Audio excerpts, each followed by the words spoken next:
107. Vault-Tec asks for this parliament of village idiots to come up with experiment ideas after they've built the vaults. Some of the experiments, such as Vault 11, Vault 19, and Vault 111, require specific equipment and architecture to function. Then there are some, such as Vault 15, that require test subjects with specific attributes. This meeting treats things as if the vaults had already had its occupants selected, and Vault-Tec just decided to experiment on them out of the blue, as opposed to the Enclave planning this since 2060 in the earliest. In the original lore, it took around 15 years to construct and plan everything, with some vaults such as Vault 13 still coming up short of being ready for the war. It's certainly cutting it short, but it's not like they did it in a year like they're depicting in the show. As it stands, it's impossible that Vault-Tec could have ever ran those experiments as it's depicted in the Fallout TV show. 108. The vaults were commissioned in Operation Safe House by the US government in 2016 in response to the spread of the new plague. Vault-Tec wasn't selling the vaults commercially, nor did it have a fiduciary responsibility to return on investment. They had already been paid. The social experiments were planned by the Enclave to test human beings for unknown reasons. In Fallout 3 Van Buren, you would discover the Enclave space program, and it would turn out the vaults were designed to figure out how humans reacted to long periods of time trapped in colony ships. The vaults, Vault-Tec, and the Enclave are all based on the MK-Ultra experiments, and other such abuses of authority from the government and private companies in US history. It is meant to make you question the powers that be. The original Fallouts did a far better job at this than this pile of steaming offal. 109.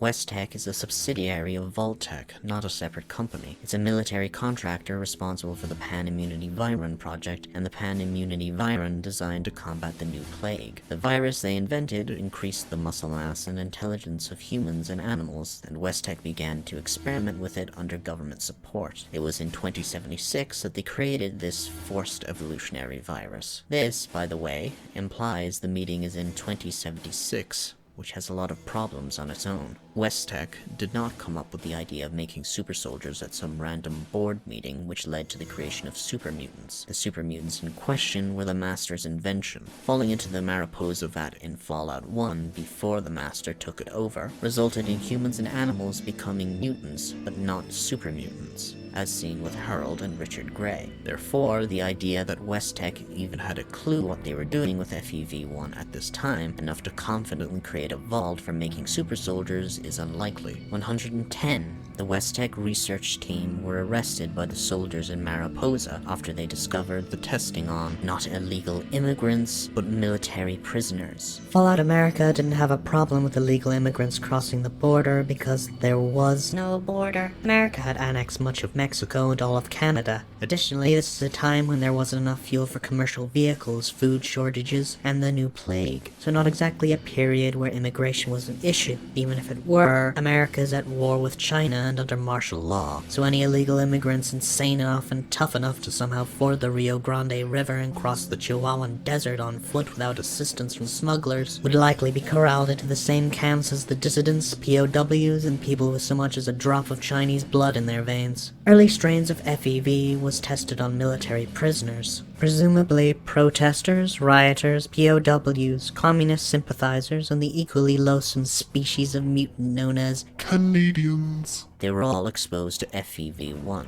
This FEV wasn't the one that made super mutants. That's FEV3. But it did horrifically mutate them. The soldiers started summary executions, and Captain Roger Maxon interrogated the scientists. Maxon learned that it was his own government that gave the orders, and so Maxon, with a heavy heart, mutinied and sent his message that his soldiers and he were seceding from the Union. By the way, this is the start of the Brotherhood of Steel, and the reason they base all their ranks on medieval terms instead of US military terms. They are antithetical to the United States of America and its military hierarchy, as they view them as having perpetrated a crime against humanity in the unrestrained research of weapons of mass destruction. This crime committed by the United States government is the root of the Brotherhood's philosophy of safeguarding technology from those who would abuse it, which is why they wouldn't have a US flag flying beside a Brotherhood of Steel flag. It would be like a Confederate flag flying next to a Union flag. They also wouldn't base their own flag off the American flag. That would be like if a faction of the German army discovered the unethical experiments in Auschwitz, rightfully turned away in disgust, executed the SS in charge, seceded from the Third Reich, and then adopted the swastika as the symbol of their new organization. It was the bombs dropping that saved Maxson from being caught and executed, and subsequently it doomed the West-Tech researchers. So, therefore, question. If West-Tech knew when the bombs were going to fall, why weren't they prepared? Answer, because they didn't. Obviously. 111. Von Felden is a scientist mentioned in passing in the Roger Maxson logs that detail the military mutiny in the Mariposa military base. The actual lead scientist is called Anderson, but for some reason these hackneys made von Felden the head of the West-Tech Corporation. Clearly this was meant to be Anderson in this meeting, and the writers just carelessly mixed up the names. 112. Julia Masters was Chief Finance Officer for Retcons. She wasn't a CEO. The point I'm trying to make here is that this is a meeting where Vault-Tec is planning treason, genocide, human experimentation, and world domination. All they need is one leak, and the whole ship sinks. So either the writers are stupid enough to think Vault-Tec would tell the company janitor these plans if they had shown up to the meeting, or the writers were given the name of a Retcon employee and just decided she was a CEO now, just so they could jangle keys to the rapturous applause of the Bethesda shills trying to insult you by telling you this shows that the writers are respectful of the source material. And this is great. Julia Masters is a corporate spy, possibly for Poseidon Energy, so already you've got a leak in this ship. 113. Repcon doesn't make robots that deliver milk. It's a rocket company from New Vegas. It stands for Rocket Engineering and Production Company of Nevada. You idiots. Also, Robco owned Repcon from 2075, so Mr. House is her boss. Why are they both here at this meeting? Obviously because the writers don't know this. By the way, I am aware that Repcon accepted a government contract for creating a plasma rifle to replace the plasma caster. This is due to Repcon being bought out by Mr. House and the overlap between rocket science and plasma energy weapons, allowing them to weaponize technology previously used for rockets. There happens to be absurdly less overlap between rocket science and artificially intelligent milk delivery, to the extent that it's obvious the writers don't know what Repcon was, and just decided that Repcon is a company that delivers milk so they could put in this funny-wunny line about putting a robot that delivers milk in charge of an entire vault of people. 114. War. War never changes, does not mean what these writers think it means, and they should be ashamed of hijacking it to push this half-assed attempt at acting like they're being satirical. These writers wouldn't know satire if it ran up to them on its goat's legs and slapped them in the face with direct phallus. I will not yet go into the philosophy behind this phrase that underpins the themes of a 30-year-old franchise originally written by some of the best RPG writers and developers in the history of gaming. Men that in a sensible industry would be leading it by now, but all I have to say is this: war never changes.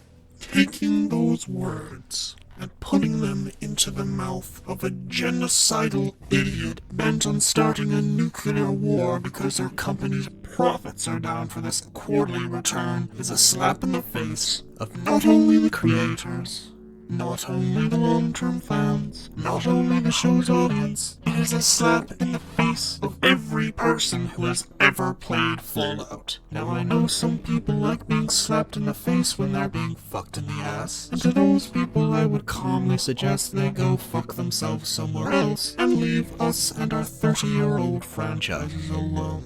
115.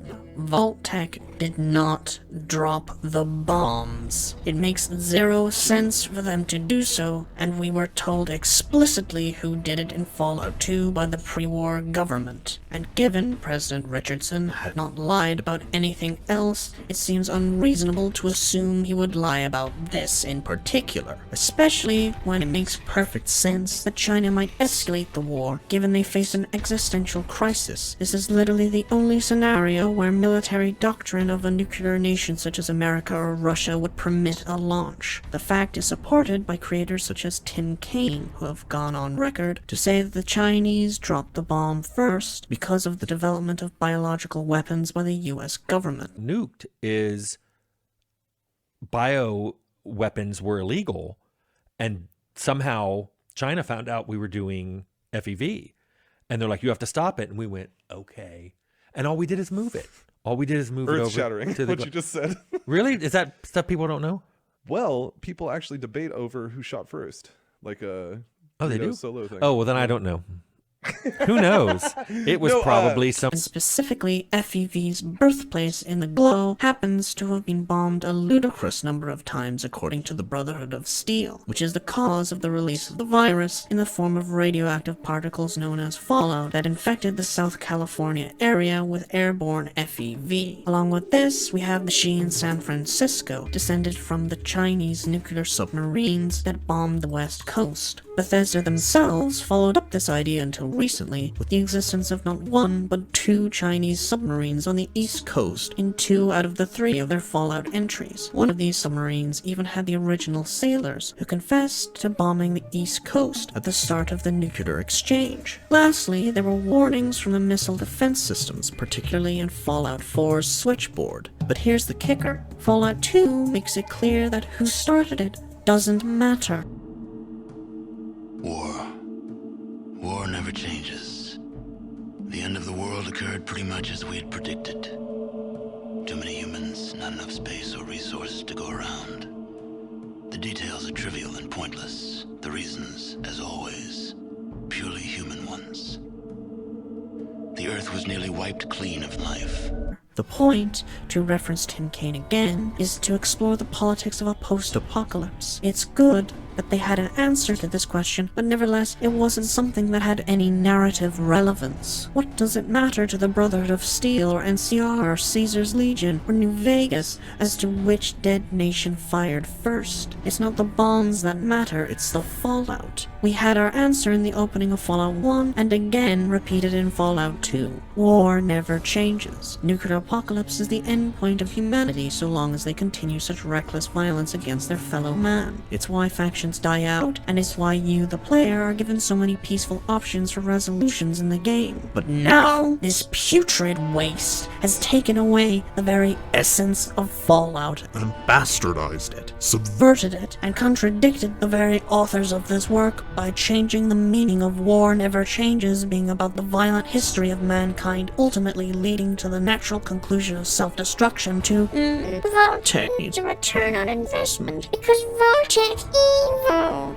oh great, so in other words, War Never Changes is a load of hogwash. Humans aren't inherently violent because it's actually evil companies like Vault-Tec that will bring Armageddon. So in other words, rather than trying to curb mankind's appetite for war to find a way to achieve unity and peace, what we really need to do as a species is not allow a situation in which any private company could potentially profit off self-annihilation and the destruction of all of its customers and assets. Oh wait, we've already done that because no private company, no matter how stupidly led, could ever consider the idea of blowing itself up to be more profitable a proposition than simply not blowing itself up.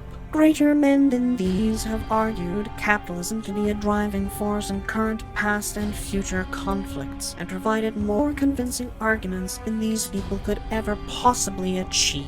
And never has anyone right, left, or center of the political spectrum ever convincingly argued that a single powerful company, in cooperation with its fellow capitalists, would deliberately bring about nuclear Armageddon because it sold a means of survival. Because such an argument is so ridiculous, it could only be interpreted as the product of a mind incapable of cognitive thought, or some kind of poor attempt at a joke.